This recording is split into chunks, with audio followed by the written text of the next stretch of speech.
Olivier Gonino, enseignant-chercheur en agronomie à l'Institut Agro et membre de l'unité de recherche UMR-SAS, Sol, Agro et Hydrosystèmes, spatialisation à Rennes. Donc aujourd'hui on fête les 25 ans de notre unité de recherche et donc on résume en fait 25 ans de recherche sur les liens entre agriculture et environnement. Donc ce matin c'était organisé autour de 3 thèmes.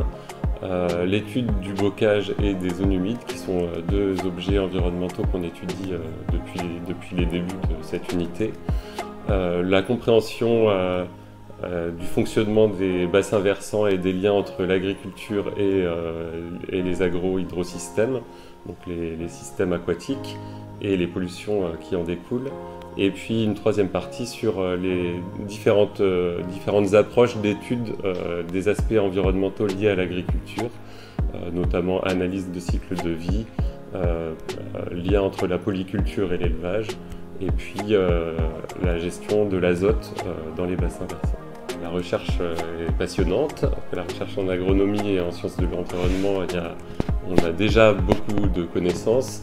Donc il y a déjà beaucoup de leviers d'action disponibles pour faire évoluer les systèmes, mais que la recherche a aussi un rôle à jouer pour sensibiliser le grand public, la société et en tant qu'outil d'appui aux politiques. Je suis Joël Labbé, j'ai 72 ans et jusqu'au mois d'octobre j'étais sénateur. J'ai été sénateur pendant 12 ans, 2 mandats.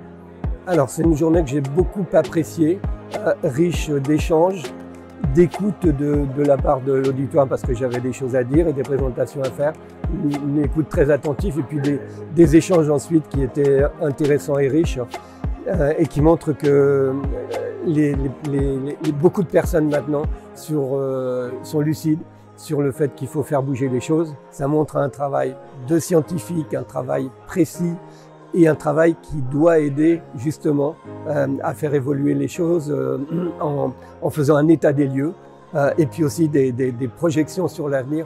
Et je pense qu'en tant qu'élu politique ou ex-élu maintenant, on a besoin justement de l'apport de la science, de cette forme de science pour bien légiférer ensuite et prendre les bonnes décisions pour prendre les bonnes trajectoires pour l'évolution de... On a besoin d'eux et les encourager à bien bosser parce que ce sont des métiers nobles avec une importance capitale pour l'avenir. Le second message, il est global, c'est un message d'espoir parce que moi je me refuse à dire que tout est foutu.